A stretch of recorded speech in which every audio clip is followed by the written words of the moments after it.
What if the single greatest obstacle to your financial freedom isn't your salary, but the very story you tell yourself about what money is for? We are raised on a simple, seductive promise. Work hard, earn more, and you will be free. It's the bedrock of the American dream.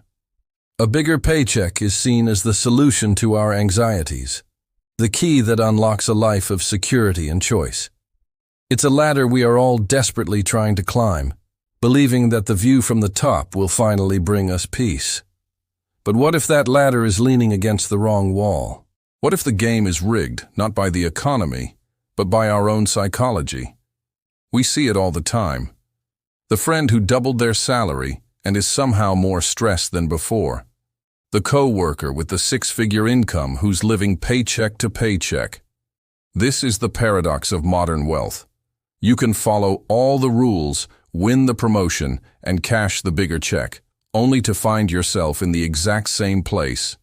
A hamster on a more expensive, gold-plated wheel. In this video, we're going to deconstruct the invisible trap that keeps high earners broke. We will expose the psychological engine that powers it, a concept known as the Hedonic Treadmill, and show why traditional advice like just make more money is not only ineffective, it's often the very thing that tightens the chains. We will uncover why a person earning $50,000 a year can be freer than one earning $500,000. And finally, answer the most important question: how do you get off the wheel for good?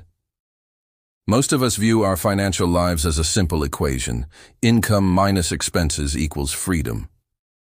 To solve for freedom, you either increase the income or decrease the expenses. Since increasing income feels like progress and success, while decreasing expenses feels like sacrifice and scarcity, we naturally focus on the first part. Get the degree, secure the promotion, launch the side hustle. Society celebrates this. Your parents are proud. Your friends are impressed. You get a $20,000 raise, and for a moment, you feel it. A wave of relief. You can finally breathe. You imagine paying off debt, building investments, creating a buffer. The math works. This extra money is your ticket out. But then, a funny thing happens. The new salary, which once felt like a luxury, slowly becomes a necessity. That extra $20,000 doesn't go into a savings account. It gets absorbed. The upgrade from a reliable Honda to a leased BMW feels deserved. The bigger apartment in a better neighborhood is a logical next step. Dinners out become more frequent because, well, you can afford it now. Each decision makes perfect sense in isolation. It's a reward for your hard work. But a year later, the feeling of financial anxiety is right back where it started. The numbers are bigger, the lifestyle is shinier, but the pressure is identical. The freedom you were promised never arrived. But if you were so smart and worked so hard to earn the money, why does it feel like you're being outsmarted by your own life? What if this wasn't a series of isolated mistakes, but a predictable psychological pattern? To understand this trap, we need to look at a powerful, often invisible force called hedonic adaptation. Think of it as a psychological thermostat for happiness. When you experience a positive event, like a raise, the thermostat goes up. You feel happy, excited, successful, but your brain is designed for survival, not for perpetual bliss. It quickly recalibrates. That new, higher level of income and the lifestyle that comes with it becomes your new normal, your new baseline. The thrill fades. The BMW is no longer a luxury, it's just your car. The expensive dinners are no longer a treat, they're just what you do on a Tuesday. To get that same jolt of happiness again, you need another raise, a bigger house, a fancier vacation. You're caught on what psychologists call the hedonic treadmill, running faster and faster just to stay in the same emotional place. Your bank account may be growing, but your sense of well-being is not. What looked like a path to freedom was actually a neurological loop, a perfectly designed trap to ensure the goalpost is always moving. You thought you were buying things, but what you were really chasing was a feeling your own brain was designed to neutralize. If this still sounds like a problem of moderate earners who just need a little more discipline, Then we cannot ignore the most extreme and baffling example. The high-income professional, the doctor or lawyer, earning $400,000 a year who is drowning in debt. From the outside, their life is the pinnacle of success. The sprawling house in the suburbs, the European cars in the driveway, the kids in elite private schools, the Instagram-perfect vacations.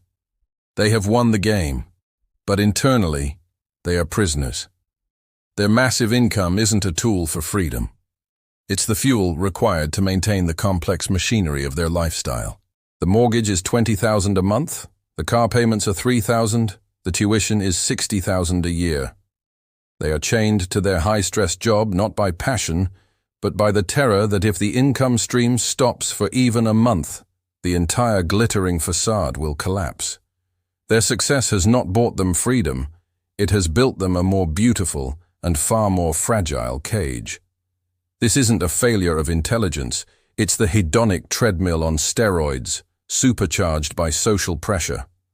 If a person earning 10 times the median salary can still be trapped, then the problem is not the amount of money. So what is the real force driving this? To answer that, we have to look past the spreadsheets and into the source of our desires. We are social creatures, hardwired for status and belonging. For most of human history, your value within the tribe was visible. Today, in a world of strangers, we use consumption as a signal. The car you drive, the neighborhood you live in, the clothes you wear. These are not just functional choices, they are broadcasts. They are a shorthand language to tell the world, and ourselves, that we are safe, that we are successful, that we are enough. The old phrase was, keeping up with the Joneses. Today, thanks to social media, we are trying to keep up with everyone, all the time, and we're only seeing their highlight reel. This creates a relentless, unspoken pressure to upgrade our lives in lockstep with our income. The spending isn't really about the thing itself, it's about maintaining our perceived place in the social hierarchy. It's a defense mechanism against the fear of being left behind, of being seen as less than. But I know what you're thinking. What about personal responsibility? What about budgeting, discipline, and financial literacy? Surely, a well-crafted budget can defeat this. We're told to use apps, track every penny, and live below our means. These are not bad ideas. They are essential tools for managing money. But relying on budgeting alone to solve this problem is like trying to fix a sinking ship by bailing water with a teaspoon instead of plugging the hole. Budgeting is an act of cognitive control. It relies on your willpower and discipline to fight against your own impulses. But the forces we're talking about, hedonic adaptation and social comparison, are not cognitive. They are deep, primal, emotional drivers. You can win the battle with your spreadsheet on Monday, but lose the war to an Instagram post on Tuesday. The fundamental desire to signal status or chase the next dopamine hit of a new purchase remains untouched. Your budget becomes a list of rules to break, and every time you do, you feel a sense of failure, which only reinforces the desire for the comfort that spending provides. So, let's put the pieces together. The journey into the trap begins with the myth that a higher income is the primary goal. You achieve it, and for a moment, it feels like victory. But then the psychological thermostat of hedonic adaptation kicks in, neutralizing your happiness and turning your new lifestyle into the new baseline. This is amplified by the constant pervasive pressure of social comparison, which convinces you that this new baseline isn't even enough.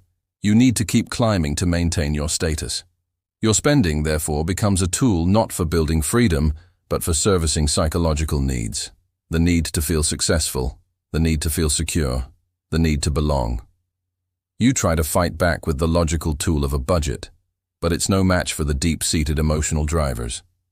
The breaking point arrives not with a bang, but with a sudden stop. A job loss, an economic downturn, a health crisis. The high-powered engine of your income cuts out, but the massive momentum of your expenses keeps going. And in that moment, the illusion shatters. The beautiful cage you've built reveals itself to be a trap. Now that we understand the intricate design of this machine, we can finally ask the crucial question. If earning more won't free you, and budgeting harder is only a temporary fix, what is the real key to escaping? The answer changes everything.